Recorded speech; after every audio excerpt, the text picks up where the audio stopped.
আমি এই জন্য কেঁদেছি, আমার দিনটা বড় কষ্ট লেগেছে। আল্লাহ তাআলা এই মাকে পরীক্ষায় ফেলেছেন।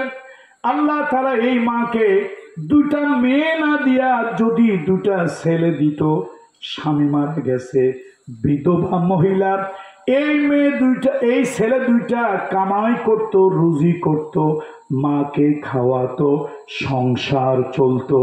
এই মেয়েরা তো অসহায়, এই মেয়েদেরকে বিবাহ দিলে পরের ঘরে চলে যাবে। ইয়া রাসূলুল্লাহ, এই মেয়েরা তো মায়ের কোনো উপকারে আসবে না।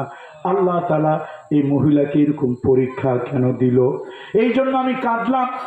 আল্লাহ নবী বললেন, আয়েশা, ও আয়েশা, আমি তোমার একটা কথা শোনাবো, এটা শুনলে তুমি কাঁদবা না হাসবা?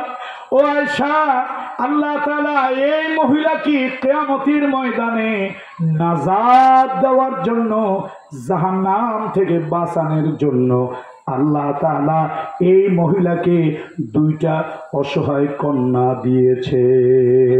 আয়েশা রে, ও আয়েশা, কিয়ামতের কঠিন ময়দানে যখন বিচার চলবে, মানুষগুলি উদ্ভ্রান্তের মতো দৌড়াবে, আইনাল মাফার, আইনাল মাফার, কোথায় পালাবো, কোথায় লুকাবো, কোথায় আত্মগোপন করব?